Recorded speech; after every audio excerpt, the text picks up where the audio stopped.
السلام عليكم ومرحبا بكم على قناتكم قناة سمع شنو كاين. فيديو ديال اليوم ان شاء الله غادي يكون على الفنانة المغربية خلود، اللي خرجت الاخت ديالها والعائلة ديالها اللي كيناشدوا المغاربة وكيناشدوا جلالة الملك وكيطمعوا ان القضية ديالتها تولي قضية رأي عام.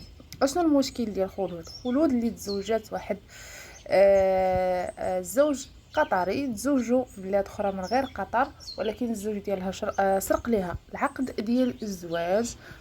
وكانت يعني نتيجة هذاك الزواج كان حمل اللي تم الإجهاض ديالو عن طريق العنف.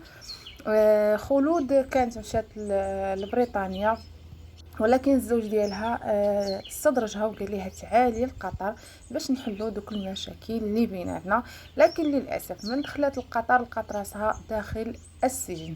الزوج ديالها اتهمها بالابتزاز والسب والقذف، ولكن خلود يعني هاد التهم ما كتستحقش انها تبقى هاد المده اللي جلستها في السجن. لهذا العائله ديالها خرجت كتناشد وكتطالب يعني باش المغرب اللي كتعتبر بلدها انها يوقف معها ويطالب بالحق ديال الوحده من المغاربه، مع العلم ان خلود عندها جنسيه بريطانيه. ولكن الحاجه اللي كان اخذوا عليها خلود هي انها ما كانتش كتعترف بانها مغربيه، وهي كتمثل في المسلسلات او الافلام الخليجيه وكتهضر باللغه الخليجيه، ومع عمرها ذكرات بانها مغربيه.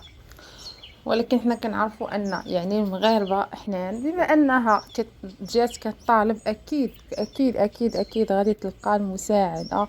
وحتى الرئيسه ديال الجمعيه النسائيه دخلت على الخط وقالت اكيد غادي نوقفوا معها وغنطالبوا بالحق ديالها وما غادي نتخلوا عليها كامراه مغربيه.